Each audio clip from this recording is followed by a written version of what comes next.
Hello everyone, सभी मित्रों को मेरा नमस्ते, सत श्री अकाल, आदाब और जय श्री राम। मित्रों, आज के इस वीडियो में हम हिंदी विषय की पाठ्य योजना किस प्रकार से बनाई जाती है उस विषय के ऊपर विस्तार पूर्वक अध्ययन करेंगे। तो चलिए बिना किसी देरी के शुरू करते हैं आज के इस वीडियो को।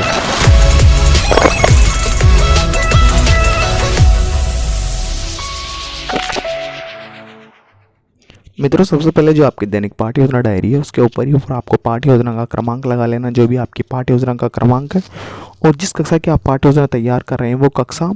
मित्रों, आज का जो अपना प्रकरण है वो है भक्ति पदावली। इस प्रकरण के ऊपर पाठ्य योजना तैयार करेंगे।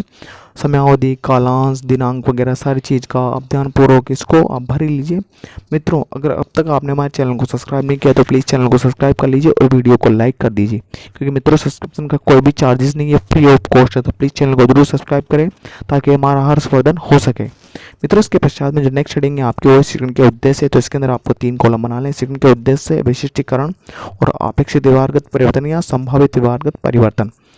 इसके पश्चात में जो पहला शिक्षण का उद्देश्य ज्ञानात्मक, तो ज्ञानात्मक शिक्षण उद्देश्य कारण बच्चे में जो अपेक्षित व्यवहारगत परिवर्तन है वो तो विशिष्टीकरण में लिख लिए, भाषा तत्वों का ज्ञान और विषय वस्तु का ज्ञान प्रदान करना।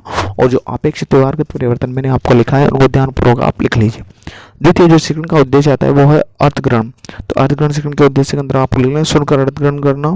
तो विद्यार्थी भक्ति पदावली पद को धैर्यपूर्वक ज्ञानपूर्वक सुनकर उसके भावार्थ को सुन सकेंगे। तो इस प्रकार से आपको जो मैंने अपेक्षित व्यवहारगत परिवर्तन लिखा है और इनके संबंधित जो मैंने विशिष्टीकरण है और जो उसके उद्देश्य है उसको ध्यानपूर्वक लिख लीजिए। ये लिखने के पश्चात में जो आपका नेक्स्ट शिक्षण का उद्देश्य आता है वो नेक्स्ट शिक्षण का उद्देश्य लिखेंगे आप, वो है अभिव्यक्ति। तो अभिव्यक्ति के अंदर देखिए मैंने आपको मौखिक अभिव्यक्ति का विकास करना, ये तो विशिष्टीकरण के अंदर हो जाएगा। और अपेक्षित व्यवहारगत परिवर्तन है उसके अंदर आपकी सारी चीज लिख लीजिए। लिखित अभिव्यक्ति का विकास, तो पद में विविध भागों के विचारों को शुद्ध स्पष्टता क्रमबद्ध भावार्थ प्रयोग करते हुए शुद्ध लेखन का प्रयास करना। तो ये हो जाएगा अपेक्षित व्यवहारगत परिवर्तन। इसी प्रकार से नेक्स्ट शिक्षण का उद्देश्य आता है अभिरुचि। तो भाषा साहित्य के प्रति रुचि का विकास करना, विद्यार्थी भक्ति पदावली पद को पढ़कर भाषा साहित्य के प्रति रुचि का विकसित कर या रुचि का विकास कर सकेंगे। इस प्रकार से आपको ये सारी चीज़ लिख लेनी है। नेक्स्ट जो आखिरी नंबर का जो आपका शिक्षण का उद्देश्य आता है वो है अभिवृत्ति। तो अभिवृत्ति से संबंधित देखिए मैंने आपको विशिष्टीकरण और संभावित व्यवहारगत जो परिवर्तन है उसको मैंने ध्यानपूर्वक मैंने आपको लिखा दिया है, तो इसको आप ध्यानपूर्वक लिख लीजिए। मित्रों, ये लिखने के पश्चात में जो आपके जो नेक्स्ट हेडिंग आती है शिक्षा के जैसे शिक्षण के उद्देश्य इनको लिख लीजिए। लिखने के पश्चात में जो नेक्स्ट हेडिंग है आपकी वो है आपके शिक्षण सहायक सामग्री। तो हेडिंग लगा लीजिए शिक्षण सहायक सामग्री। शिक्षण सहायक सामग्री के बारे में आपको बता दूं, शिक्षण सहायक सामग्री तात्पर्य ये है कि छात्र, अध्यापक अथवा शिक्षक द्वारा जब बच्चों को शिक्षण करवाया जाता है तो शिक्षण कराते समय जो सामग्री उनके शिक्षण में सहायता प्रदान करती है वो सारी सामग्री शिक्षण सहायक सामग्री कहलाती है। चौक हो गया, डस्टर हो गया, श्यामपट्ट हो गया, लपेट पलक हो गया, वो सारी सामग्री इसके अंतर्गत आ जाएगी। नेक्स्ट हेडिंग हुई आपकी पूर्व ज्ञान। हेडिंग लगा लीजिए पूर्व ज्ञान हेडिंग लगा के इसमें लिखेंगे विद्यार्थी भक्ति पदावली से संबंधित पद के बारे में सामान्य जानकारी रखते हैं। तो ये जाएगा आपका पूर्व ज्ञान। नेक्स्ट हेडिंग निकल के आती है आपका प्रस्तावना प्रश्न। तो प्रस्तावना प्रश्न के बारे में आपको बता दूं, जो प्रस्तावना प्रश्न होता है आपकी पाठ्य योजना का सबसे महत्वपूर्ण भाग होता है, क्योंकि जितना अच्छा प्रस्तावना प्रश्न तैयार करेंगे आपके पाठ्य योजना उतनी प्रभावपूर्ण बनकर निकल के आएगी।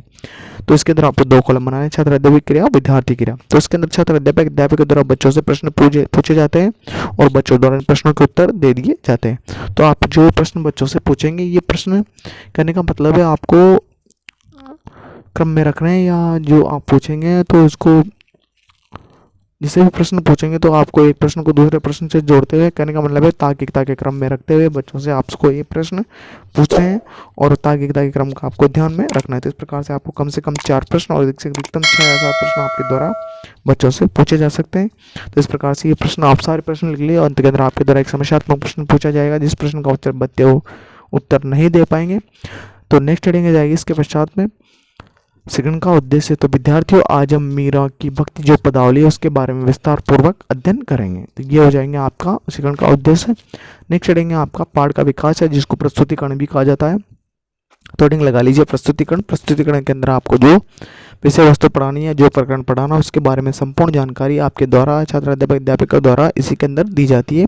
तो इसके अंदर आपको 5 कॉलम बना लेने हैं। शिक्षण के बिंदु और छात्र अध्यापक क्रिया, विद्यार्थी क्रिया, विधि और श्यामपट्ट कार्य, इस तरह से 5 कॉलम तैयार कर लीजिए। शिक्षण बिंदु के अंदर आपको जो पहला शिक्षण बिंदु आता है सस्वर वाचन। तो उचित लय, ताल, गति, आरोह विरोह के साथ साथ अध्यापक द्वारा सस्वर वाचन किया जाएगा। विद्यार्थी ध्यानपूर्वक सुनेंगे। अनुकरण वाचन आ जाएगा। द्वितीय श्रेणी का बिंदु, कतिपय छात्रों को पद्य पाठ का सस्ता और वाचन का निर्देश देते हुए स्वयं कक्षा का निरीक्षण करेगा और निर्देशानुसार उचित लय गति को सस्ता और वाचन करेंगे। नेक्स्ट है अशुद्ध संशोधन। छात्र विद्यार्थी द्वारा किए गए अशुद्ध उच्चारण शब्दों का शुद्ध उच्चारण करवाएगा। तो छात्र शुद्ध उच्चारण का व्यवस्थित करेंगे। और जो श्यामपट कार्य है उस श्यामपट कार्य को भी आप परिपूर्ण कर लीजिए ब्लैक चार्ट लगा के। उसके अंदर जो मैंने छात्र अध्यापक कथन लिखा है उसमें से आप महत्वपूर्ण बिंदु को उसमें लिख लीजिए। काठिन्य निवारण छात्र अध्यापक अध्यापिका द्वारा किया दिया जाएगा।